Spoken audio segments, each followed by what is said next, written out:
यो ब्रह्माणं विदधाति पूर्वं यो वै वेदांश्च प्रहिणोति तस्मै तं देवमात्मबुद्धिप्रकाशं मुमुक्षुर्वै शरणमहं प्रपद्ये। ओम शांति शांति शांति। शंकरं शंकराचार्यं केशवं बादरायणं सूत्रभाष्य कृतौ वंदे भगवन्तौ पुनः पुनः। ईश्वरो गुरुरात्मेति मूर्तिभेद विभागिने व्योमवद्व्याप्तदेहाय दक्षिणामूर्तये नमः। ओम शांति शांति शांति।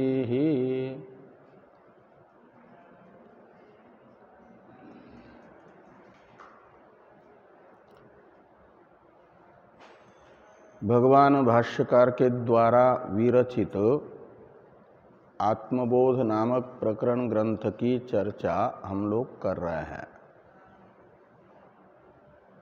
इस ग्रंथ के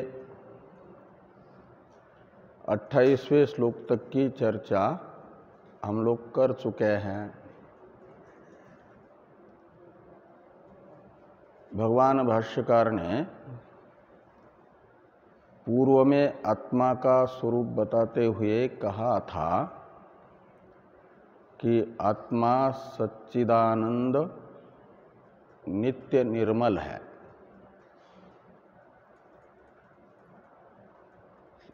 इसमें सच्चिदानंद में सत शब्द का अन्वय चित शब्द के साथ भी और आनंद शब्द के साथ भी किया गया था।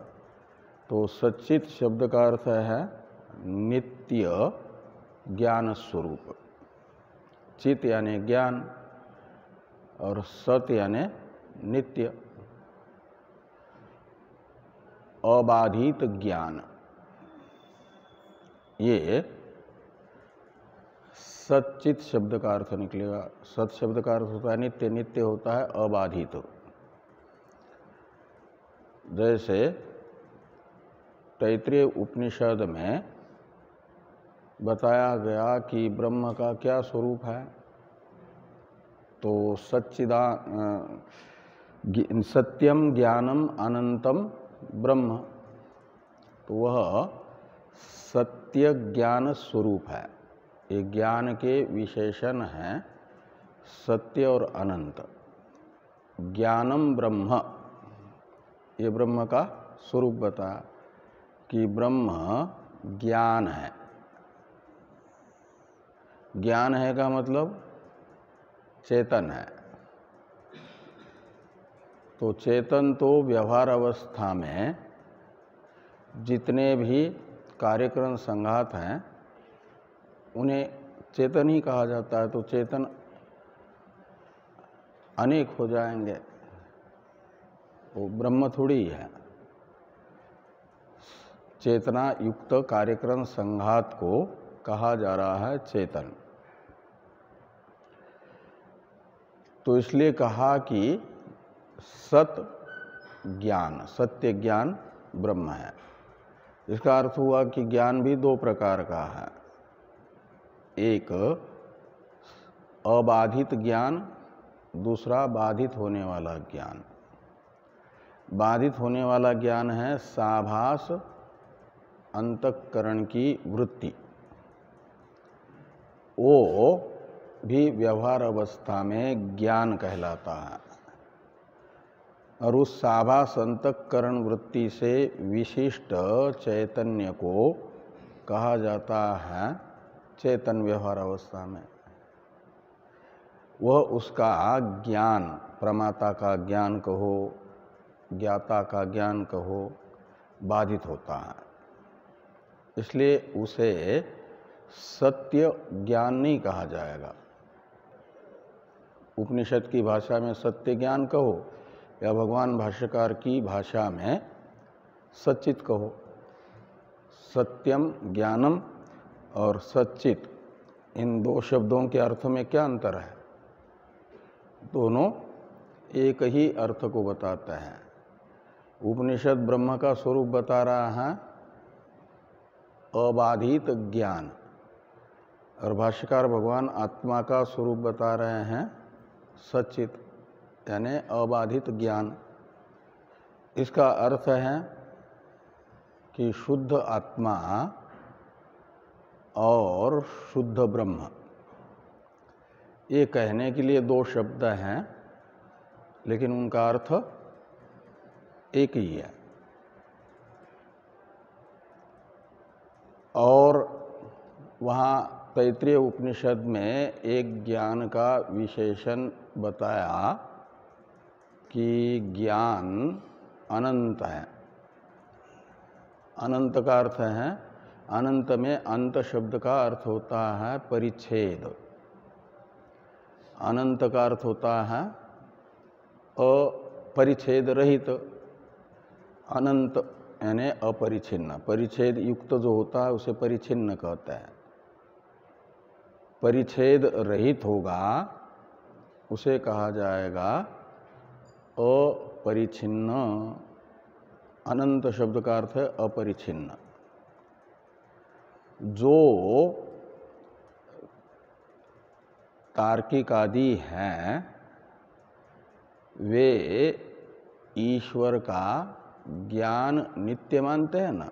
उनके अनुसार जो अष्टम द्रव्य है आत्मा, वह दो प्रकार का है, परमात्मा जीवात्मा भेद से। जीवात्मा का ज्ञान तो है अनित्य, परमात्मा का ज्ञान है नित्य।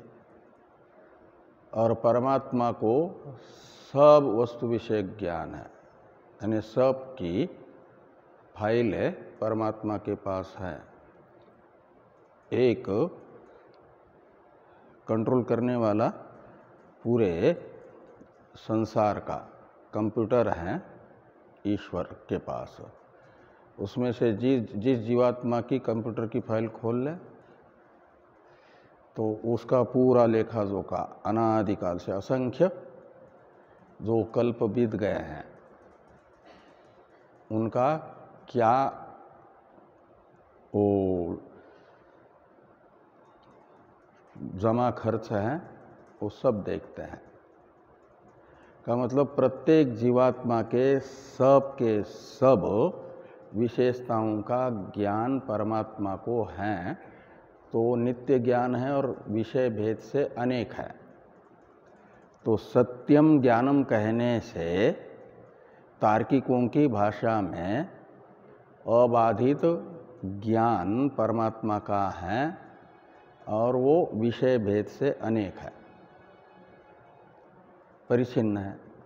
परिच्छेद शब्द का अर्थ होता है भेद, परिच्छिन्न का अर्थ होता है भिन्न। तो अनेक ज्ञान हो गए ना, भिन्न भिन्न विषय को लेकर के। तो ऐसे सत्य ज्ञान स्वरूप यदि ब्रह्म होगा, केवल सच्चित ही ब्रह्म होगा, तो अनेकत्व की जो आशंका होती है उसका निराकरण नहीं हो पाएगा। इसलिए कहा अनंत है वो, यानी अपरिच्छिन्न है। अपरिच्छिन्न का अर्थ होता है भूमा, और उपनिषदों ने भूमा को ही सुख बताया है। यो वै भूमा तत्सुखम, और नाल पे सुखम अस्ति। अल्प शब्द का अर्थ है परिच्छिन्न। परिच्छिन्न वस्तु सुख रूप नहीं है, न उसमें सुख है। परिच्छिन्न का अर्थ है भिन्न, भेद युक्त।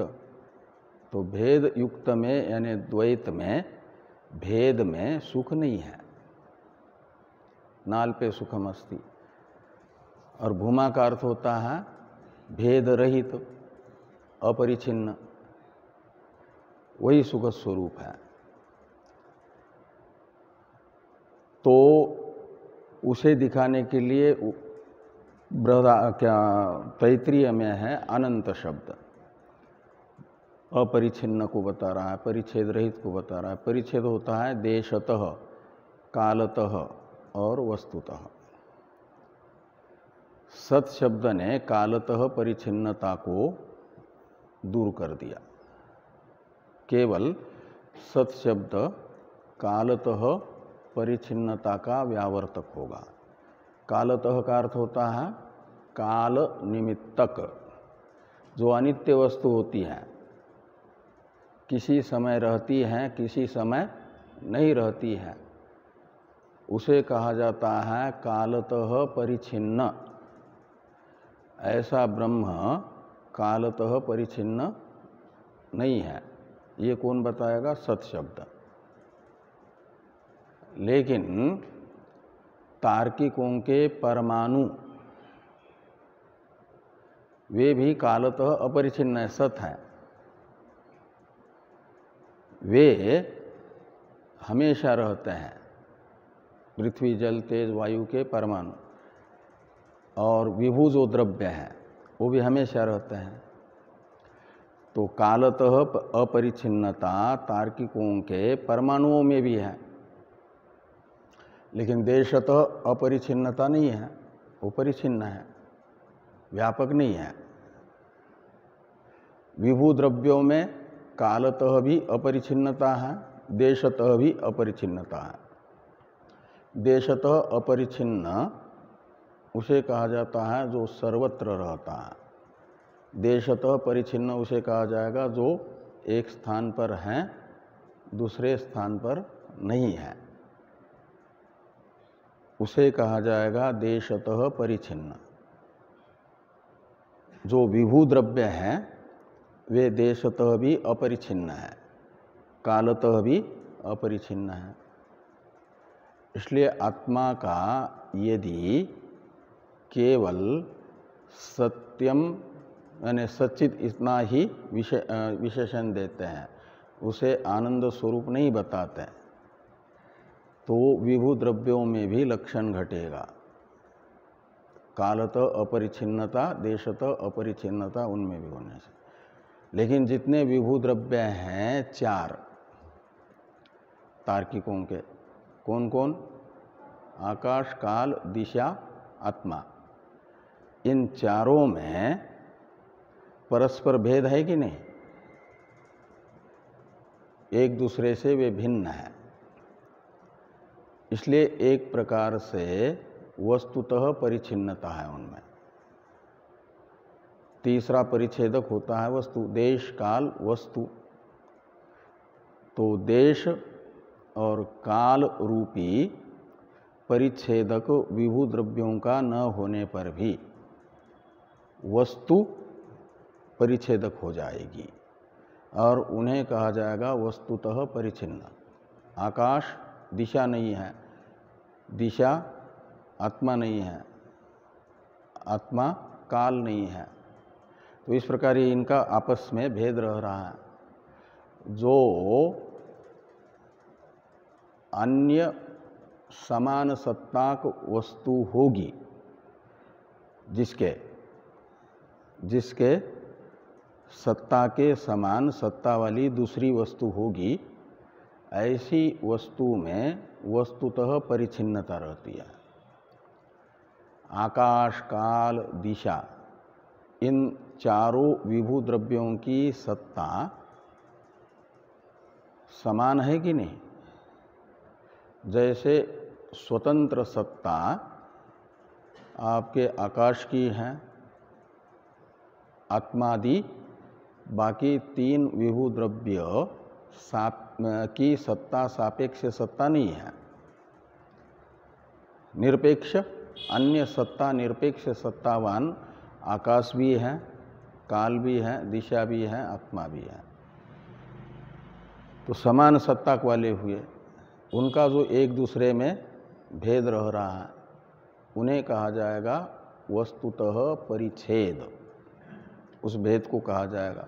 और उससे वस्तुतः भेद से युक्त जो होगी वस्तु, उसे वस्तुतः परिच्छिन्न कहेंगे, अपरिच्छिन्न नहीं। लेकिन वेदांत का जो ब्रह्म है, ब्रह्म कहो आत्मा कहो, इनमें पारमार्थिक सत्ता है। ब्रह्म पदार्थ की या आत्मा पदार्थ की सत्ता है पारमार्थिकी, और बाकी प्रकृति और प्राकृत जितना भी अनात्म जगत है उनकी सत्ता वेदांत के अनुसार ब्रह्म सत्ता सापेक्ष सत्ता है। आत्मसत्ता सापेक्ष सत्तावान अनात्म पदार्थ है, इसलिए समान सत्ता वाले नहीं होंगे। आत्मसत्ता सापेक्ष सत्ता वाले अनात्म पदार्थों को या तो व्यावहारिक सत्ता वाले या तो प्रातिभाषिक सत्ता वाले कहा जाता है। तो जिनकी सत्ता जिस अन्य पदार्थ की सत्ता सापेक्ष होती है उन्हें भिन्न नहीं कहा जाता, वो भेदक नहीं हो सकते। भेदक होने के लिए पहले जिसमें भिन्नता दिखानी है उससे अलग स्वतंत्र सत्ता दिखानी होगी। तो किसी भी अनात्म पदार्थ की वेदांत के अनुसार न तो आकाश की, न तो प्रकृति की, न तो काल की, न तो दिशा की, न तो परमाणुओं की स्वतंत्र सत्ता है। आत्मसत्ता सापेक्ष सत्तावान ही है ये। इसलिए इनमें आत्मा में वेदांत सिद्धांत के अनुसार वस्तुतः भी अपरिच्छिन्नता रहेगी। तो अनंत शब्द का यही अर्थ होता है, जो देशतः अपरिच्छिन्न हो, कालतः अपरिच्छिन्न हो, वस्तुतः अपरिच्छिन्न हो, ऐसा जो ज्ञान उसे कहा जाएगा ब्रह्म। वो ब्रह्म का स्वरूप है। तो इसलिए सत चित, इसमें चित के साथ अन्वित सत ने बताया कि वह कालतः अपरिच्छिन्न ज्ञान है, और देशतः और वस्तुतः अपरिच्छिन्नता आत्म पदार्थ में दिखाने के लिए ये बताया गया कि वह सदानंद है, जो दूसरी वस्तु से युक्त होगा या अनित्य होगा, क्या नाम, वो दूसरी वस्तु से युक्त होगा और परिच्छिन्न देश होगा, कहीं रहेगा कहीं नहीं रहेगा, तो उसे आनंद स्वरूप नहीं कहा जा सकता। जो विषयानंद है वह वस्तु अधीन है, देशाधीन है, कालाधीन है, तो वो वास्तविक आनंद नहीं है, आनंदाभास है। ऐसे सदानंद शब्द बताएगा भूमा को, यौवै भूमा तत्सुखम। वह देशतः अपरिच्छिन्नता आत्मा की बताएगा और वस्तुतः अपरिच्छिन्नता बताएगा। आत्मा देशतः अपरिच्छिन्न है, वस्तुतः अपरिच्छिन्न है, ऐसा बताएगा कौन? सदानंद शब्द। तो ब्रह्म का जो उपनिषदों ने स्वरूप बताया है वही स्वरूप भगवान भाष्यकार ने अपने शब्दों में बताया कि वह अबाधित ज्ञान तथा अपरिच्छिन्न आनंद स्वरूप है। अबाधित एवं अपरिच्छिन्न ज्ञान ही आनंद है और वही ब्रह्म है। और अबाधित अपरिच्छिन्न आनंद रूप चेतन मैं हूँ। यदि उपाधि को छोड़ दूँ कार्य रूप उपाधि दोनों शरीर स्थूल सूक्ष्म ये परिच्छिन्न है। कारण रूप शरीर जो अज्ञान है वह व्यापक होने पर भी उसकी सत्ता स्वतंत्र नहीं है, वो जड़ भी है और आत्मसत्ता सापेक्ष सत्तावान होने से आत्मसत्ता विषम सत्ताक है, तो उसका भेद भी इसमें नहीं रहेगा। तो किसी की भी सत्ता आत्मा की सत्ता के तरह न होने से सदा नंद स्वरूप केवल एक आत्मा है। विषय निमित्तक सुख तो वस्तु सापेक्ष होने से उसे व्यावहारिक सत्ता वाला ही कहा जाएगा। स्वतंत्र सुख वो सदानंद है और नित्य निर्मल है, यानी नित्य शुद्ध है। जैसे रस्सी में कल्पित सर्पादि की भ्रांति काल में भी रस्सी सर्पादिगत गुण दोषों से असंश्लिष्ट ही है, अध्यस्त पदार्थ के गुण दोषों से संश्लिष्ट नहीं होता अधिष्ठान। ये नियम है वेदांत का। जो अध्यस्त वस्तु है वह अपने गुण या दोषों से युक्त अधिष्ठान को वस्तुतः नहीं करती, और यदि अध्यस्त वस्तु के अधिष्ठान में गुण दोष दिखते हैं तो आरोपित माने जाएंगे, वास्तविक नहीं होता है। उस समय भी वो असंग ही रहता है। और जिसमें दोष दो प्रकार से हो सकता है, या तो स्वतः दोष हो या तो फिर दोषवान अन्य वस्तु के संसर्ग से दोष आता है। तो आत्मा स्वतः तो निर्दोष है, आत्मा यानी ब्रह्म, और उसे गीता ने बताया निर्दोषम ही समम ब्रह्म। वो निर्दोष यानी दोष रहित है और सम यानी एक रस है। और आत्मा निर्दोष यानी स्वतः दोष रहित है। और परतः दोष तब आता जब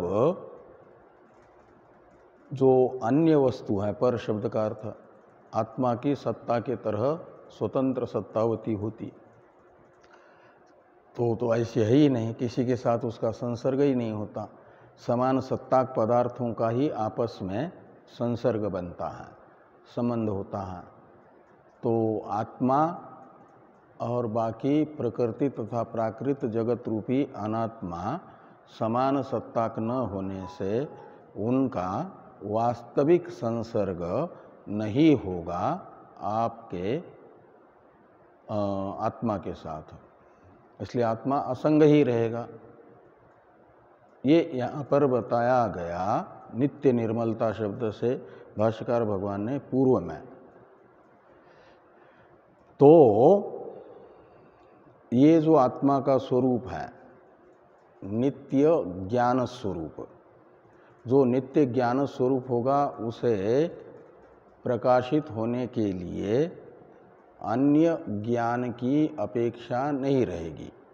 अन्य ज्ञान होगा साभास बुद्धिवृत्ति, और उस साभास बुद्धिवृत्ति रूपी ज्ञान की अपेक्षा आत्मा को स्वरूपतः भाषित होने के लिए नहीं है। क्यों? तो जैसे चंद्रमा सूर्याभास है, वो सूर्याभास रूप चंद्रमा सूर्य से प्रकाश पा करके अन्य वस्तु का प्रकाशक भले ही बने, लेकिन सूर्य का प्रकाशक नहीं हो सकता। चंद्र से सूर्य प्रकाशित नहीं होगा। ऐसे ही साभास वृत्ति रूप ज्ञान जो है उसमें ज्ञानत्व के लिए चेतन के आभास की आवश्यकता है। वह आभास चिदाभास चित्त को कैसे प्रकाशित कर पाएगा? नहीं कर सकता। और लेकिन अप्रकाशित भी नहीं है आत्मा। वो जो प्रकाश हो रहा है वह प्रकाश माना जाएगा स्वयं प्रकाश।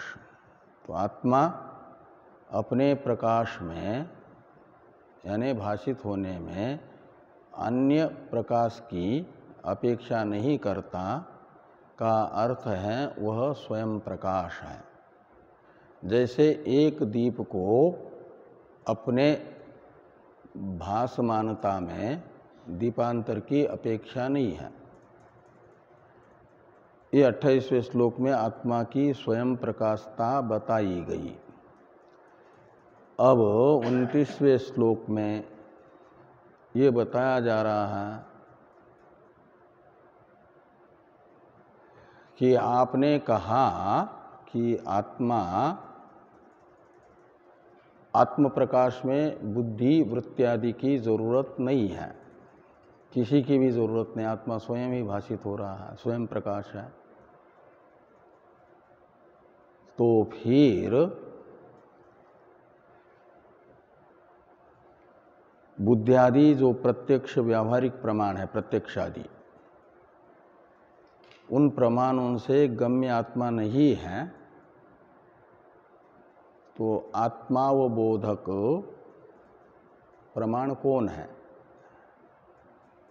जो आत्मा का ज्ञापन करे?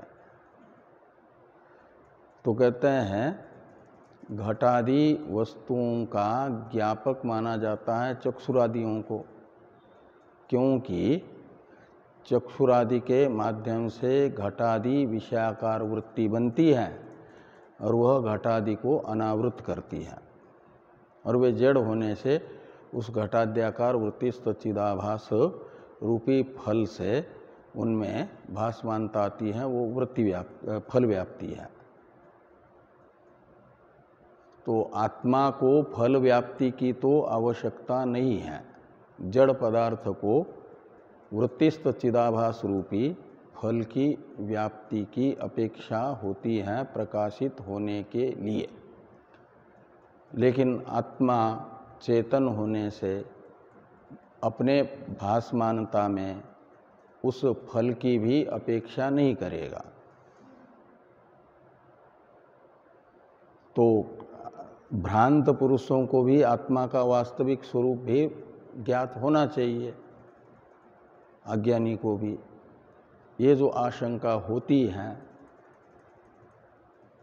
उस आशंका का समाधान करने के लिए समूल अध्यास रूपी आवरण का भंजक जो वृत्ति व्याप्ति है, उस वृत्ति व्याप्ति को बता रहे हैं। वह भी वृत्ति जिस प्रमाण से उत्पन्न होगी वह प्रमाण माना जाएगा आत्म प्रकाशक प्रमाण। तो ब्रह्मात्म एकत्व विषयक अज्ञान का निवर्तक वृत्त्यात्मक ज्ञान को उत्पन्न करने वाला जो प्रमाण, उसे कहा जाएगा, उससे उत्पन्न हुई वृत्ति ब्रह्मात्म एकत्व विषयक आवरण को दूर करती है, इसलिए आत्मावभासक प्रमाण। वह आत्मावभासक प्रमाण है केवल वेद। जैसे रूप का अवभासक प्रमाण है रूपाकार वृत्ति उत्पन्न करने वाला चक्षु इंद्रिय रूपी प्रत्यक्ष प्रमाण। जो जन्मांध है उसे रूप विषयक वृत्ति रूप ज्ञान नहीं होगा। ऐसे वेद को छोड़ करके, शास्त्र को छोड़ करके अन्य किसी प्रमाण से ब्रह्मात्म एकत्व विषयक आवरण की भंजिका परमात्मक वृत्ति उत्पन्न नहीं हो पाएगी। इसे 29वें श्लोक में बताया जा रहा है, तत्वमशादी वाक्यों को आत्म ज्ञापक प्रमाण के रूप में। उन तत्वमशादी वाक्यों से उत्पन्न हुई वृत्ति से अनावृत हो जाता है ब्रह्मात्म एकत्व, उसे अनावृत होने की जरूरत है। और वो वृत्ति ने अनावृत कर दिया आत्मा को, तो चेतन होने से स्वयं ही भाषित होगा। पूर्व में जो अन्य बोध की अपेक्षा नहीं है करके 28वें श्लोक में कहा, वो फल व्याप्ति की अपेक्षा नहीं है, ये दिखाया। आत्मा में वृत्ति व्याप्ति की अपेक्षा है आत्मा को अनावृत करने के लिए, इसे दिखाया जा रहा है निषिध्य इत्यादि 29वें श्लोक में। इसका उच्चारण कर लें। निषिध्य निखिलोपाधिन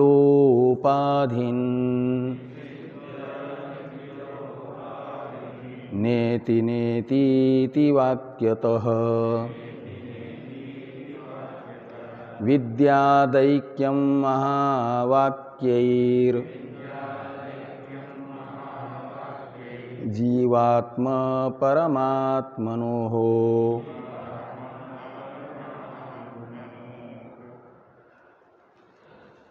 तो नेति नेतीति वाक्यतः निखिल उपाधिन निषिध्य, ऐसा अन्वय करना पूर्वार्थ का। ये एक नियम है, वाक्यार्थ ज्ञाने पदार्थ ज्ञानम कारणम। वाक्यार्थ ज्ञान में पदार्थ का ज्ञान कारण होता है।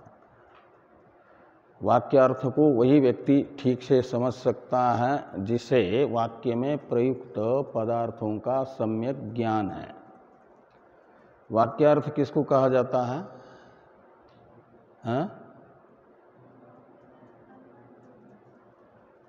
वाक्य,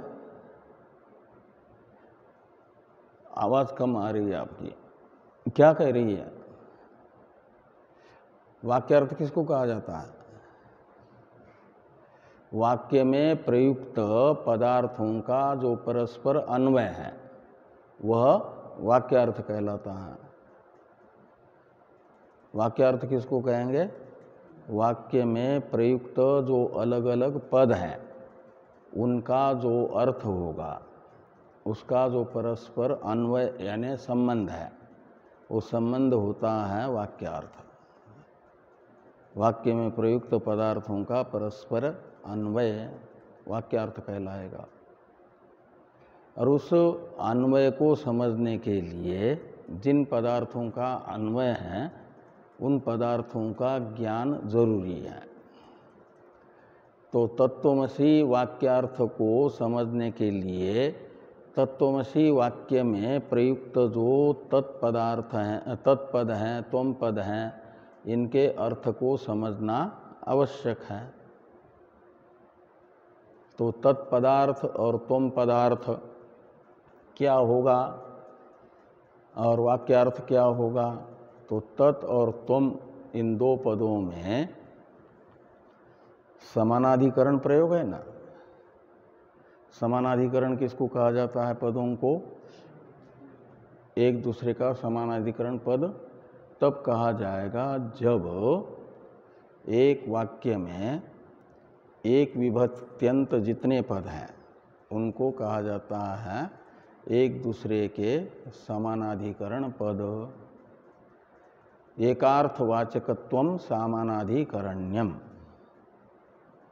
और जो समान विभक्तिक पद होते हैं वो एक ही अर्थ के बोधक होते हैं एक वाक्य में। तो तत्पद और त्वम पद इन दोनों में भी प्रथमा विभक्ति है। ये दोनों बता रहे हैं, दोनों में जो प्रथमा विभक्त्यंत रूप एक समानाधिकरण्य है वह बताता है दोनों का ऐक्य। तत्पदार्थ और त्वम पदार्थ भिन्न भिन्न नहीं है अपितु एक है, ऐसा बताएगा कौन? तत्पदार्थ त्वम पदार्थ, तत्पद और त्वम पद का जो समानाधिकरण्य है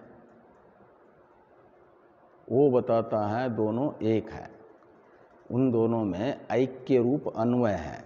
अन्वय यानी संबंध। तत्पदार्थ त्वम पदार्थ की एकता, ये हो जाएगा वाक्यार्थ तत्त्वमसि का। तो जो सामानाधिकरण्य ने तत्पदार्थ त्वम पदार्थ का ऐक्य बताया, उसी का बोधक है आपका असी पद, क्रियापद। इसका अर्थ होता है त्वम तद असी का मतलब शिष्य, आचार्य तो कहेंगे कि त्वम, शिष्य समझेगा अहम, और तदसी का अर्थ निकलेगा, तत् शब्द का अर्थ सत्यम ज्ञानम अनंतम, जो ब्रह्म बताया था वो समझेगा। तो अहम सत्यम ज्ञानम अनंतम ब्रह्मास्मि, ये तत्त्वमसि वाक्य से एक वृत्ति उत्पन्न होगी, जो इस वृत्ति के उत्पादक दोष है, उत्पत्ति में प्रतिबंधक दोष है, उन दोषों से रहित चित्त वाला उत्तम अधिकारी है। उसके चित्त में श्रोत्रिय ब्रह्मनिष्ठ आचार्य के तत्त्वमसि वाक्य उपदेश से एक वृत्ति होगी, अहम ब्रह्मास्मि। इस वृत्ति का विषय कौन है? ब्रह्मात्म एकत्व। वो केवल ब्रह्म को भी विषय नहीं बना रही है, केवल त्वमर्थ जो आत्मा है अहम अर्थ, उसको भी विषय नहीं बना रही है, अपितु विषय बना रही है दोनों के अभेद को, ऐक्य को। इसलिए वो अभेद हो जाएगा वाक्यार्थ। तत्त्वमसि वाक्यार्थ क्या है? अहम पदार्थ यानी त्वम पदार्थ और तत्पदार्थ का अभेद, और इस तत्पदार्थ त्वम पदार्थ के अभेद विषयक जो ज्ञान उत्पन्न होगा जिज्ञासु के चित्त में, उसका आकार क्या होगा? वो होगा अहम ब्रह्मास्मि। यह वृत्ति उत्पन्न हुआ ज्ञान है, वृत्ति रूप ज्ञान, तत्त्वमसि वाक्य से उत्पन्न हुआ। यह वृत्ति ही ब्रह्मात्म एकत्व विषयक अज्ञान को दूर करेगी। ये नियम होता है, घट का अज्ञान है यदि, तो पटाकार चित्त वृत्ति से दूर नहीं होगा। पट को देख करके घट का अज्ञान दूर नहीं होगा, पट के ज्ञान से पट विषयक अज्ञान दूर होगा। घट विषयक अज्ञान को दूर करने के लिए घट विषयक प्रमा आवश्यक है। ऐसे ब्रह्मात्म एकत्व विषयक जो अज्ञान है अनादि अनिर्वचनीय बुद्धि में, उस अज्ञान को दूर करने के लिए आवश्यक है ब्रह्मात्म एकत्व विषयक ज्ञान। और वो भी कौन सा ज्ञान? वृत्ति रूप ज्ञान। और वो वृत्ति रूप ज्ञान भी कैसा? प्रमाण से उत्पन्न हुआ। ब्रह्मात्म एक अज्ञान का विषयभूत जो ब्रह्मात्म एकत्व है, उस ब्रह्मात्म एकत्व विषयक प्रमा को उत्पन्न करने वाले प्रमाण से उत्पन्न हुई प्रमा, वही अज्ञान को दूर कर पाएगी। उसी अज्ञान का नाम है आवरण। और उस आवरण दोष को दूर करना वो वृत्त्यात्मक ज्ञान का प्रयोजन है, वृत्ति व्याप्ति का फल है। क्या?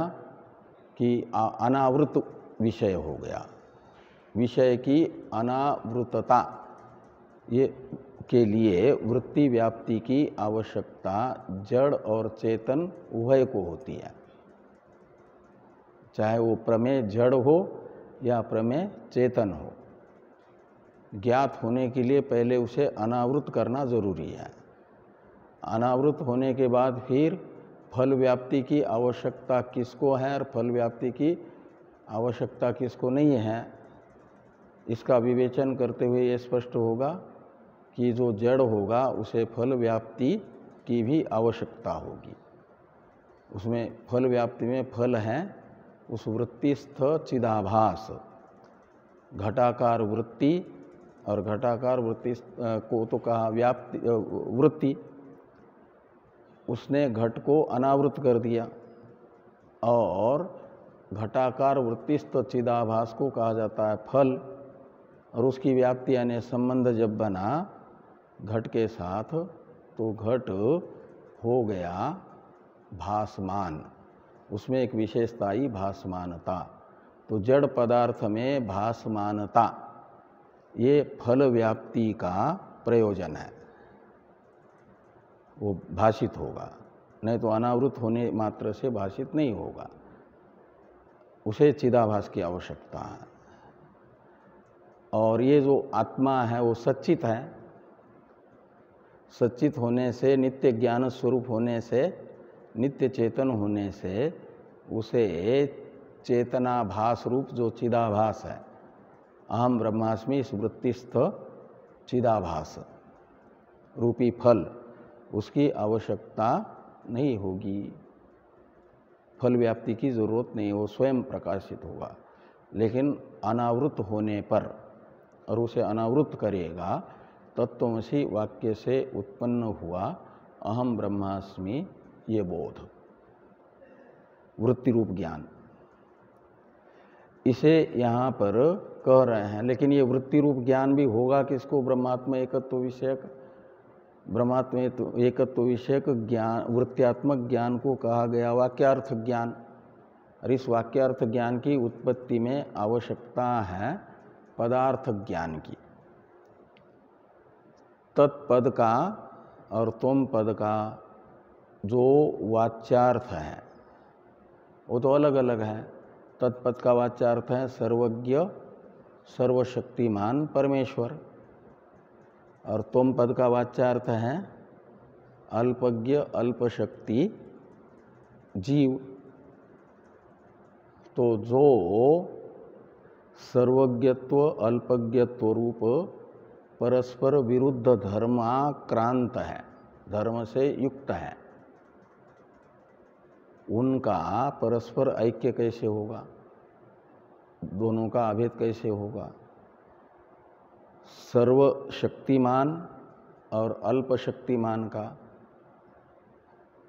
वास्तविक ऐक्य कैसे होगा? नहीं हो सकता, विरोधी धर्माक्रांत होने से। इसलिए जहद अजद लक्षणा कहो या भागत त्याग लक्षणा कहो, उससे क्या किया जाता है? पहले तत्पदार्थ त्वम पदार्थ की जो उपाधि है, उन उपाधियों के कारण सर्वज्ञत्व अल्पज्ञत्व, सर्वशक्तिमत्व अल्पशक्तिमत्व रूप परस्पर विरोधी धर्माक्रांत बन गए तत्पदार्थ त्वम पदार्थ। जिन उपाधियों के कारण बन गए विरोधी धर्माक्रांत, आक्रांत शब्द का अर्थ होता है युक्त,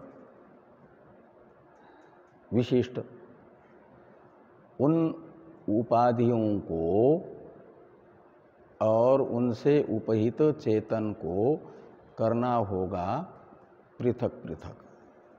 भागत त्याग लक्षणा से उपाधि अंश का त्याग और उपहित अंश का उपादान ग्रहण, ये कर लेते हैं तो तत्पद वाच्यार्थ की उपाधि है माया, समष्टि सूक्ष्म शरीर और समष्टि स्थूल शरीर। इन तीनों उपाधि से युक्त विराड को भी तत्पद का वाच्य कहा जाता है। और एक एक उपाधि को हटाते जाते हैं तो बाहर से स्थूल कार्य रूप उपाधि को हटा दिया तो बची दो उपाधियाँ, समष्टि सूक्ष्म शरीर और माया। इन दो उपाधि से विशिष्ट तत्पद का वाच्यार्थ हो जाएगा हिरण्यगर्भ।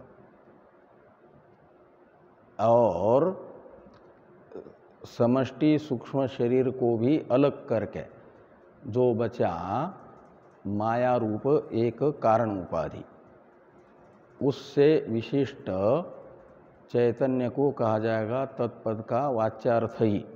लेकिन वो हो जाएगा परमेश्वर, कारण ब्रह्म। और समष्टि सूक्ष्म शरीर और समष्टि स्थूल शरीर से युक्त जो ब्रह्म है, माया तो रहेगी ही, उन्हें कहा जाएगा सगुण साकार कार्य ब्रह्म। कार्य ब्रह्म है हिरण्यगर्भ, कार्य उपाधि वाला होने से, विराड, ये कार्य ब्रह्म कोटि में आते हैं। और कारण ब्रह्म माया विशिष्ट चैतन्य, कारण ब्रह्म। और उस कारण ब्रह्म की उपाधि भूत माया को भी अलग कर दो, छोड़ दो भागत त्याग लक्षणा से, तो बचेगा केवल चेतन। उसमें न तो कारणत्व है न तो कार्यत्व है। वो कारण ब्रह्म भी नहीं है, कार्य ब्रह्म भी नहीं है। वह क्षर पुरुष और अक्षर पुरुष से अतीत पुरुषोत्तम है। यस्मात् क्षरम अतीतो अहम, इससे बताया गया कार्य उपाधि जो समष्टि स्थूल शरीर और समष्टि सूक्ष्म शरीर, उनसे अतीत यानी रहित हूँ मैं। और अक्षरादपि चोत्तम, इससे बताया गया कि कारण उपाधि माया से भी रहित हूँ। इसलिए वो जो उपाधि मात्र से विविक्त शुद्ध चेतन है, उसे कहा जाता है पुरुषोत्तम। वो पुरुषोत्तम है। वेद में भी उसे पुरुषोत्तम कहा गया और लोक में भी, यानी वेदानुकूल स्मृति ग्रंथों में भी पुरुषोत्तम इस नाम से कहा जाता है। तो शुद्ध चेतन रहा। ये तत्पदार्थ का शोधन इस प्रकार करना है। और वो हो जाएगा तत्पद का लक्ष्यार्थ। तो जब वाच्यार्थ का अन्वय बाधित हो रहा हो, तो वाच्यार्थ को त्याग करके लक्ष्यार्थ का अन्वय ग्रहण किया जाता है वाक्यार्थ के रूप में। ऐसे त्वम पद की उपाधि है, त्वम पदार्थ की उपाधि है अविद्या कारण उपाधि। उस केवल अविद्या रूप कारण उपाधि से विशिष्ट हो जाएगा प्राज्ञ। उसका वो स्वरूप आपको स्पष्ट होगा सुषुप्ति में प्राज्ञ का। स्वप्न में तेजस, क्या नाम, वेष्टि सूक्ष्म शरीर उपाधिक चैतन्य, वो प्राज्ञ कहलाएगा। और वेष्टि स्थूल शरीर उपाधि से विशिष्ट जागृत अवस्था में विश्व कहलाएगा। ये अनेक है। इनमें से इन तीनों उपाधियों को छोड़ देंगे, वेष्टि स्थूल शरीर से अलग अपने आप को समझेगा जिज्ञासु, तो तेजस रूप समझेगा। यदि तेजस की उपाधिभूत सूक्ष्म वेष्टि शरीर को भी भागत त्याग लक्षणा से छोड़ देगा तो प्राज्ञ रूप समझेगा। कारण रूप जो उपाधि है उस उपाधि को भी हटाएगा, अविद्या को भी, तो बचेगा केवल चेतन मात्र। वो तोम पद का लक्ष्यार्थ हो जाएगा। तो उपादान करना है केवल उपहित जो चेतन है उसका, और त्याग करना है उपाधि का। उपाधि का त्याग करके उपहित मात्र का उपादान करना है तत्पदार्थ और त्वम पदार्थ के रूप में। इसका कथन भगवान भाष्यकार इस श्लोक के पूर्वार्ध में कर रहे हैं। लेकिन भाष्यकार भगवान अच्छी तरह से जानते हैं वैदिक लोग मेरी कही हुई बात को तब तक स्वीकार नहीं करेंगे जब तक वेद में उपाधि अंश का परित्याग करना है यह बताने वाला कोई वचन नहीं मिलेगा। तब तक भागत्याग लक्षणा से उपाधि अंश का त्याग करो, ये मैं एक बार नहीं हजारों बार भी बताऊं तब भी वैदिक लोगों के ग्राह्य ये मेरा वचन नहीं होगा, श्रद्धा से ग्राह्य नहीं होगा, क्योंकि वे वेद को प्रमाण मानते हैं। इसलिए वेद भी उपाधि अंश का त्याग करना है ये बताता है। वह वेद बताया जा रहा है बृहदारण्यक उपनिषद का वाक्य नेति नेति इत्यादि। तो वेद भी बता रहा है, तो यदि हम भी बताते हैं तो वेद सम्मत अर्थ को बता रहे हैं, इसलिए हमारे वचन में भी श्रद्धेयता है, श्रद्धा से स्वीकार्यता है, ये निश्चित होगा। इस दृष्टि से भगवान भाष्यकार ने 29वें श्लोक के पूर्वार्ध में बताया कि नेति नेति इति वाक्यतः। तो नेति नेति ये वाक्य है वेद का वाक्य। द्वे वाव ब्रह्मणो रूपे, जैसे गीता में भगवान ने कहा द्वाविमो पुरुषो लोके, ऐसे वेद ने बताया द्वे वाव ब्रह्मणो रूपे। वहाँ रूप शब्द का अर्थ स्वरूप नहीं, अपितु रूप शब्द का अर्थ है रूप्यते, ज्ञायते ब्रह्म अनेन इति रूपम। ऐसी रूप शब्द की व्युत्पत्ति करते हैं तो रूप शब्द का अर्थ निकलता है ब्रह्म ज्ञान का साधन। दो है, ब्रह्म के रूप है का मतलब वो कौन? मूर्तन चैवा मूर्तंच। मूर्त को गीता में कहा अक्षर, अमूर्त को कहा अक्षर। तो मूर्तामूर्त कहो उपनिषद की भाषा में या गीता की भाषा में क्षर अक्षर कहो, एक है। तो ये दोनों ब्रह्म ज्ञान के, पुरुषोत्तम स्वरूप के ज्ञान के साधन हैं। इनको तो हम जान रहे हैं,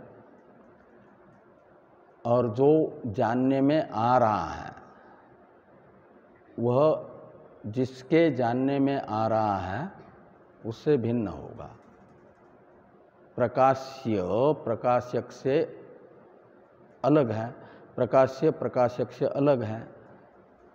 तो क्षर पुरुष को भी अक्षर पुरुष को भी हम जानते हैं। क्षर पुरुष कौन है? क्षरः सर्वाणि भूतानि। तो यहाँ मूर्त हो जाएगा सारे कार्यकरण संघात, यानी स्थूल सूक्ष्म कार्य, ये है क्षर। और अक्षर हैं कारण उपाधि, चाहे माया लो या अविद्या लो, ये अक्षर हैं। और इन दोनों से भी अतीत वो है चेतन। तो नेति नेति, इसमें पहला जो नेति शब्द है वह मूर्त का निषेध कर रहा है, मूर्त उपाधि का। मूर्त उपाधि का अर्थ है कार्य रूप उपाधि। उसके अवान्तर दो भेद हुए, स्थूल कार्य सूक्ष्म कार्य। इन समष्टि वेष्टि स्थूल कार्य तथा सूक्ष्म कार्य का निषेध करो, त्याग करो, ऐसा पहला नेति शब्द बताएगा। दूसरा नेति शब्द बताएगा कि कार्य उपाधि का निषेध करने पर भी तत्पदार्थ और त्वम पदार्थ का ऐक्य तब तक नहीं हो पाएगा जब तक कारण उपाधि को लेकर के जो भेद है, माया अलग है, शुद्ध सत्व प्रधान प्रकृति की अवस्था, अविद्या अलग है, मलिन सत्व प्रधान प्रकृति की अवस्था, वो त्वम पदार्थ की उपाधि है, कारण रूप उपाधि। तत्पदार्थ की कारण रूप उपाधि है प्रकृति की शुद्ध सत्व प्रधान अवस्था, माया शब्दित। वो दोनों भी उपाधि के रूप में जब तक चेतन के साथ जुड़ी रहेगी, तत्पदार्थ त्वम पदार्थ के साथ, तो तत्पदार्थ त्वम पदार्थ का अभेद नहीं हो पाएगा, भेद ही रहेगा। इसके लिए फिर क्या करना होगा? उस कारण उपाधि को गीता में अक्षर शब्द से कहा, और अक्षरादपि चोत्तम, इससे बताया गया कि उस कारण उपाधि से भी मैं अलग हूँ, अतीत हूँ का अर्थ। इसका अर्थ है कि कारण उपाधि को भी छोड़ दो तत्पदार्थ और तुम पदार्थ के रूप में, उसको तत्पदार्थ में प्रविष्ट मत होने दो माया को, और त्वम पदार्थ में अविद्या को मत प्रविष्ट होने दो। तो अब ये कार्य उपाधि भी छोड़ दी गई, कारण उपाधि भी छोड़ दी गई, तो ये जो प्राज्ञत्व ईश्वरत्व भेद था, तेजसत्व हिरण्यगर्भत्व और विश्वत्व विराडत्व जो भेद था, वो भेद रहेगा क्या? सर्वज्ञत्व सर्वशक्तिमत्व जो उपहित अंश मात्र चेतन बचा निरुपाधिक, उसमें अल्पज्ञत्व भी नहीं, सर्वज्ञत्व भी नहीं, अल्पशक्तिमत्ता भी नहीं, सर्वशक्तिमत्ता भी नहीं। सर्वज्ञता और सर्वशक्तिमत्ता की प्रयोजक हैं उपाधि माया और वो समष्टि कार्य। अल्पज्ञत्व अल्पशक्तिमत्ता की प्रयोजक उपाधि हैं अविद्या तथा वेष्टि कार्य उपाधि। उनको छोड़ दिया तो बचा निर्विशेष चेतन, तत्पद का लक्षार्थ और तुम पद का लक्षार्थ। उन दोनों में स्वतः कोई विशेष नहीं है, और जिस उपाधि के कारण विशेष प्रतीत हो रहा था, भेद प्रतीत हो रहा था, विशेष यानी भेद, वो भेद भी उपाधि को छोड़ देने से मिट जाएगा। तो बचेगा दोनों का ऐक्य ही, वो हो जाएगा वाक्यार्थ। तत्पद तुम पद के लक्षार्थ का ऐक्य, और इस ऐक्य विषयक परमात्मक वृत्ति बनेगी तत्त्वमसि इस महावाक्य से, जो वृत्ति उत्पन्न होगी। लेकिन किसके बुद्धि में उत्पन्न होगी? जिसके बुद्धि में तत्पदार्थ तुम पदार्थ का शोधन सुस्पष्ट है, करामलकवत तत्पदार्थ के रूप में लक्ष्यार्थ वाच्यार्थ बिल्कुल अलग अलग प्रतीत हो रहे हैं। तुम पदार्थ के भी लक्ष्यार्थ वाच्यार्थ का विवेक है, और लक्ष्यार्थ ही वास्तविक शोधित त्वमर्थ तथा तदर्थ हैं, और दोनों में स्वरूपतः या उपाधितः कोई भेद नहीं है। तो अभी ऐसा सुस्पष्ट बोध जिनको हुआ,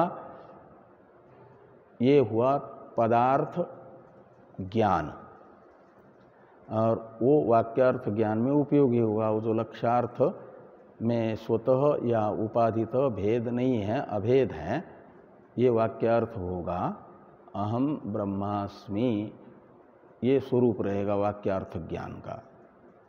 उपदेश वाक्य होगा तत्त्वमसि, अनुभव वाक्य होगा अहम ब्रह्मास्मि। ये यहाँ पर कहा, इसे देखिए कि नेति नेति इति वाक्यतः, तो नेति नेति इस वेद मूलक वाक्यों से, वेद इस वाक्य से सीधा समझ में आ जाए तो इसी से, और नहीं समझ में आता है तो इसका व्याख्यान करने वाले, इस वाक्य के अर्थ को स्पष्ट करने वाले पौरुषेय वचनों से क्या करना है? निखिलोपाधीन निषिध्य, समस्त उपाधि का त्याग करके। निखिल शब्द का अर्थ है समस्त, संपूर्ण उपाधि को छोड़ दिया। संपूर्ण उपाधि कितनी है? दो, कार्य उपाधि कारण उपाधि, उन सबको छोड़ दिया दोनों की। फिर महावाक्यई, महावाक्य किसको कहते हैं? जिस वाक्यार्थ ज्ञान से ब्रह्मात्म एकत्व अनावृत हो जाए उसे कहा जाता है महावाक्य। ब्रह्मात्म एकत्व विषयक आवरण का भंजक ज्ञान के उत्पादक वाक्य को महावाक्य कहा जाएगा। ये नहीं कि बहुत बड़ा बड़ा वाक्य होगा, 2, 3, 10, 20 पृष्ठ का एक वाक्य, ऐसा नहीं हो। कादंबरी में कई पृष्ठ का एक वाक्य है, लेकिन वो महावाक्य नहीं कहलाएगा।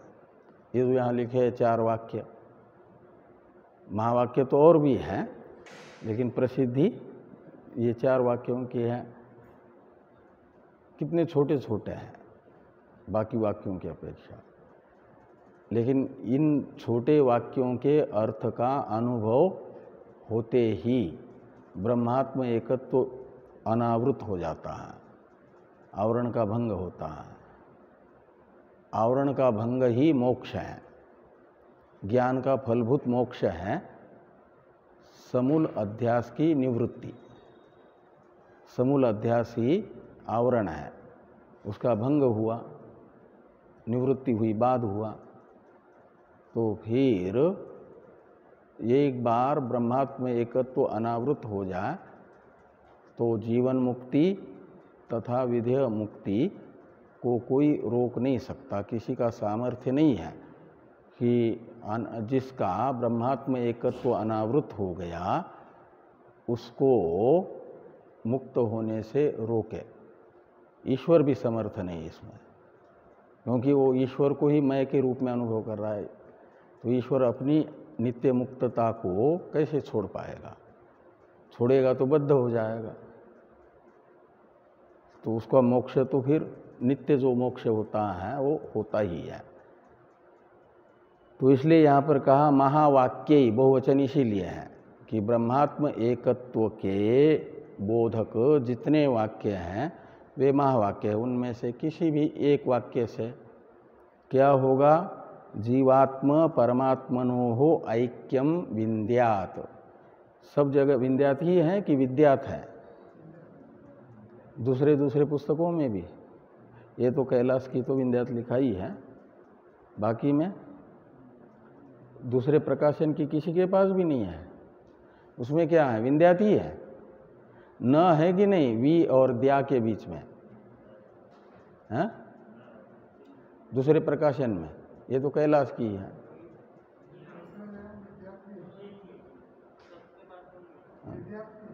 विद्यात, विद्यात हो तो ठीक है। विद्यात का अर्थ विद ज्ञानी धातु से विद्यात बनेगा, जानो, ये अर्थ निकलेगा।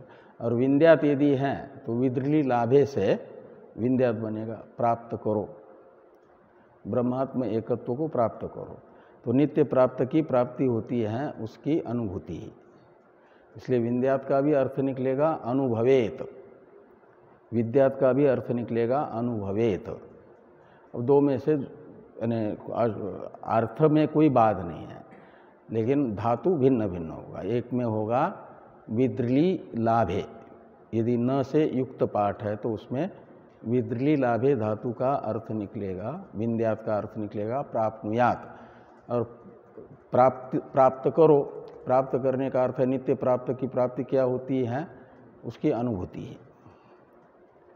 और विद्यात यदि है तो विद ज्ञाने धातु है, उसका अर्थ तो जानियात होगा ही, अनुभवेत, ये अर्थ निकलेगा। तो महावाक्येर जीवात्म परमात्मनो ऐक्यम विन्द्यात, यानी एकता को प्राप्त करो, अर्थात एकता की अनुभूति महावाक्य से होगी। अनुभूति होगी वो अहम ब्रह्मास्मि इत्याकारी का प्रमारूप वृत्ति, और उस वृत्ति से ब्रह्मात्म एकत्व हो जाएगा अनावृत। इसलिए ब्रह्मात्म एकत्व में वृत्ति व्याप्ति तो है, उसे इसकी तो आवश्यकता है तत्त्वमसि वाक्य से उत्पन्न हुई अहम ब्रह्मास्मि वृत्ति की। और पहले जो कहा कि बोधेच्छा नास्ति, वहाँ बोध शब्द का अर्थ लेना वृत्तिस्थ चिदाभास रूप फल व्याप्त, फल की अपेक्षा नहीं है। चिदाभास भाष्यता चेतन में नहीं है, अपितु वृत्ति व्याप्ति तो है अनावृत होने के लिए। इस प्रकार ये 29वां श्लोक हुआ। अभी नवरात्रि में ये कारिका नहीं लेंगे ना, थोड़ा वो मौन और हैं कारिका वाले, सांख्य कारिका वाले, और अनुष्ठान कर रहे हैं, इसलिए इसका थोड़ा और भी हो जाए तो औसत 2-3 श्लोक करने से ठीक हो जाएगा ना। तो ये कर लेते हैं, थोड़ा देख लो और 20 श्लोक एक आध दो।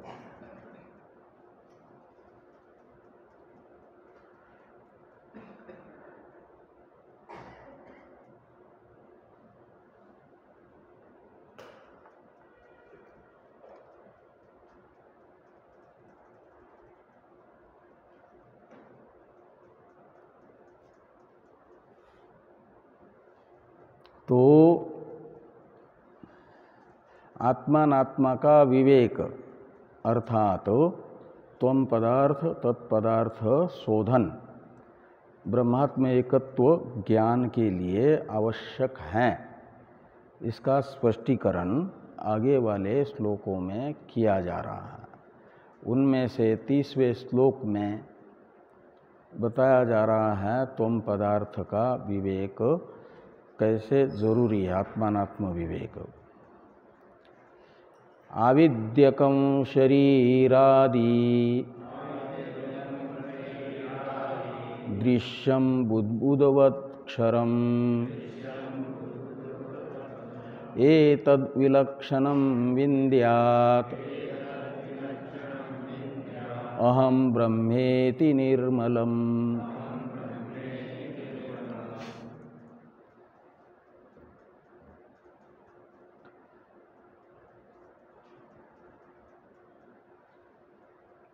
तो शरीरादि क्षरम ऐसा अनुवाद करिए। क्षरम यानी कार्यम, विनाशी। क्षर शब्द का अर्थ होता है विनाशी कार्य, जात से ही ध्रुव मृत्यु। वो कौन है? तो कहते शरीरादि।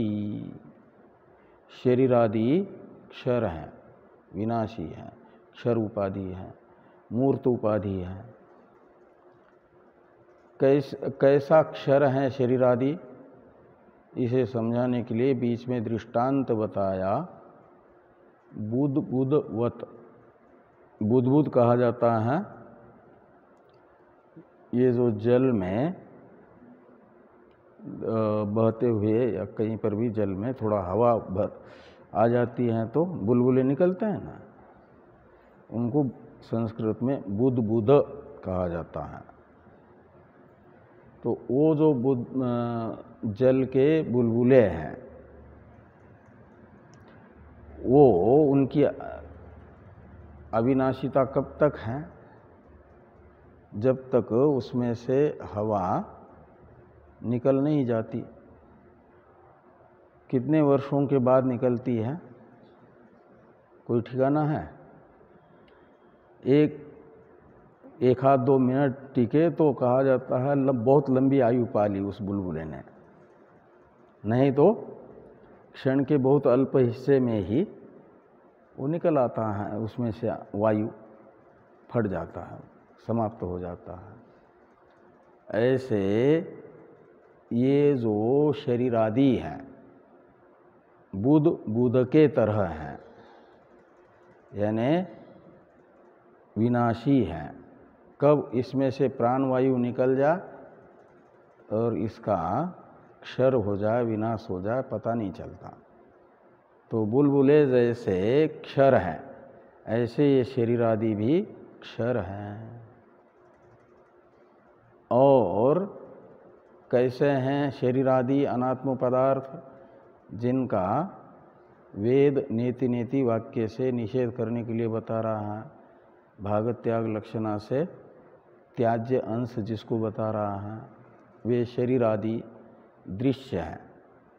ऐसा विवेक कर लें कि शरीर आदि दृश्यम, वो दृश्य हैं यानी प्रकाश्य है, और आत्मा तो दृश्य नहीं है। आत्मा को कोई देख नहीं सकता। जैसे शरीर आदि को हम देखते हैं, ऐसा आत्मा को कौन देखता है? आत्मा भी यदि दिखेगा दूसरे को, अपने से भिन्न को, तो घटादि के तरह अनात्मा ही होगा। इसलिए दिखने वाला नहीं है आत्मा, देखने वाला है, दृक् है। इसलिए आचार्यों ने कहा दृक् एव, न तो दृश्यते, आत्मा दृक् ही है, दृश्य नहीं है। दृक् एव, इसमें एवकार जोड़ दिया है ना, कि वह दृष्टा मात्र है, न कि दृश्य।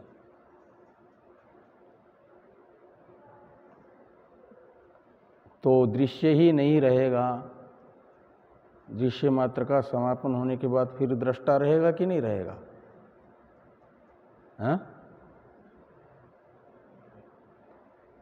तो उसमें दृष्टित्व कैसे रहेगा जब दृश्य ही नहीं है? तो रहेगा, रहेगा कि नहीं रहेगा? क्यों रहेगा? जब दृश्य है ही नहीं कोई, तो दृष्टा कैसे कहेगा? किसका दृष्टा होगा वो? हैं? ओहो, जब दृश्य को स्वीकार करोगे तब न बदलता रहेगा। और दृश्य मात्र समाप्त हो गया, दृश्य मात्र का अभाव निश्चित हो गया, अक्षर है ना वो, का मतलब विनाशी है ही नहीं। अब जब दृश्य मात्र का विनाश हो गया तो दृक् बचेगा कि नहीं बचेगा? वो किसको देखेगा? और देखे बिना दृष्टा कैसे कहा जाएगा? हैं? वो दृष्टा रहेगा बिना देखे ही, तो देखेगा किसको? हाँ? तो नहीं रहेगा ना दृक्, फिर तो वो भी अविनाशी हो जाएगा, विनाशी हो जाएगा, फिर नहीं रहेगा तो। हाँ? हाँ, वो अधिष्ठान ही तो दृक् है, आत्मा है, और अध्यस्त है दृश्य। और वो दृश्य नहीं रहेगा तो फिर दृक् रहेगा कि नहीं रहेगा? कि बिना देखे ही दृष्टा कहा जाएगा? हैं? दृष्टा संज्ञा नहीं रहेगी। तो रहेगा वो, और दृष्टा संज्ञा भी रहेगी, लेकिन उस समय किसका देखने वाला रहेगा? यानी उसको दृष्टा किसका कहा जाएगा? वो तो स्वयं का अवभाषक है, दृष्टा है, स्वयं प्रकाश है ना, इसलिए अपने को भी देखेगा और दृश्य के अभाव को भी देखेगा। वो खाली दृश्य के भाव का प्रकाशक है क्या? हाँ? दृश्य के अभाव का प्रकाशक है कि नहीं? ये जो कार्य वर्ग है क्षर शब्दित, सुसुप्ति में रहता है क्या? उनका अभाव रहता है। द्वैता भाव सुसुप्ति में रहा, और जगने के बाद आपने कहा कि सुसुप्ति में क्षर मात्र नहीं था। इसका अर्थ है क्षर मात्र के अभाव को आपने सुसुप्ति में प्रकाशित किया। तो जैसे दृश्य के भाव को प्रकाशित करता है, ऐसे दृश्य के अभाव को भी प्रकाशित करता है। तो अद्वैत अवस्था में द्वैत नहीं है, तो द्वैता भाव है कि नहीं? उसको प्रकाशित करेगा। और द्वैता भाव को लेकर के द्वैत सिद्ध नहीं होगा, क्योंकि वो अभाव रूप है। भाव रूप पदार्थ को लेकर के द्वैत माना जाता है, ठीक है ना? वो अधिष्ठान ही अधिष्ठान रहेगा, दृक् ही दृक् रहेगा। इसलिए दृक् एव न तो दृश्यते, वो दृश्य का अभाव रूप भी नहीं है। यही शून्यवाद और वेदांती में अंतर है। वो दृश्य मात्र का अभाव मानते हैं, फिर अब कहते हैं कि दृश्य नहीं रहा तो फिर दृष्टा भी नहीं है, तो फिर तो सबका अभाव हुआ। अनात्मा का तो अभाव हुआ ही, आत्मा का भी अभाव हुआ, शून्यम सर्वम, ये सिद्धांत उपस्थित हो जाएगा। इसलिए कहते हैं वेदांती कि दृश्य का भी, दृश्य के भाव का भी, अभाव का भी वह साक्षी है, दृष्टा है। तो अभाव रूप नहीं है, दृश्याभाव रूप नहीं है, वो देख रहा है, अभाव को भी दिखा रहा है और स्वयं भी भास रहा है। अपने आप, इसलिए शून्यवाद की आपत्ति नहीं आएगी। नहीं तो दृश्य नहीं रहा तो दृष्टा भी नहीं है तो शून्यवाद आएगा। तो ये कहा कि शरीरादि दृश्यम, और आत्मा दृक् ही है, और जो दृश्य है शरीरादि वह कैसा है, उसका अस्तित्व आविद्यकम। आविद्यकम का अर्थ होता है अविद्या निमित्तक, यानी प्रातिभाषिक। अज्ञान, रस्सी में सर्प आविद्यक है, रस्सी अविद्या निमित्तक है। रस्सी अविद्या का मतलब रस्सी का अज्ञान, वो जब तक है तभी तक रस्सी में सर्प है। रस्सी का अज्ञान दूर होने पर भी सर्प रहता है क्या? नहीं रहता। ऐसे ब्रह्मात्म एकत्व विषयक अविद्या कहो अज्ञान कहो नहीं रहेगा तो यह द्वैत प्रपंच भी नहीं रहेगा। तो जब तक ब्रह्मात्म एकत्व विषयक अज्ञान है तभी तक इस शरीरादि की सत्ता है, प्रातिभाषिक सत्ता है, अविद्यक सत्ता है, कल्पित है। यह अविद्यकम शरीरादि से बताया गया कि वह कल्पित है, अध्यारोपित है। और जो अहम अर्थ है आत्मा, वो कैसा है? तो कहते हैं ये तद विलक्षणम विन्द्यात, अहम ब्रह्मेति निर्मलम एतद विलक्षणम निर्मलम ब्रह्म अहम इति विन्द्यात। ऐसा अन्वय करिए। ये ब्रह्म के विशेषण है कि एतद विलक्षणम, शरीर आदि से विलक्षण है कौन? ब्रह्म। शरीर आदि कल्पित है, अविद्यक है, दृश्य है और क्षर है। ब्रह्म अनाविद्यक है, यानी अध्यारोपित नहीं है, अधिष्ठान है। दृश्य नहीं है, दृक् है। दृश्य होता है जड़, अनात्मा। ब्रह्म चेतन है, आत्मा है। बुद्ध बुद्ध के तरह क्षर हैं शरीर आदि। आदि शब्द से तत्पदार्थ की उपाधि को भी लीजिए। और आत्मा कहो, ब्रह्म कहो, वह अविनाशी है, क्षर नहीं है, नित्य है, अनंत है, कालतः भी अविनाशी है ना, अबाधित है, सत्य है। और निर्मल है ब्रह्म का मतलब परतः भी उसमें अशुद्धि नहीं है और स्वतः भी अशुद्धि नहीं है, नित्य शुद्ध स्वरूप है। ऐसा जो ब्रह्म है वह ब्रह्म मेरे से अलग नहीं है। यदि मैं अलग हूँगा, अहम अर्थ, और ब्रह्म तदर्थ अलग होगा तो वस्तुकृत परिच्छिन्नता ही रहेगी ना, तो अनंतता कहाँ आएगी फिर? इसलिए वह समानाधिकरण प्रयोग के द्वारा बताया गया जो ऐक्य रूप अन्वय है वाक्यार्थ, उसे विन्द्यात, यानी उसका अनुभव करें।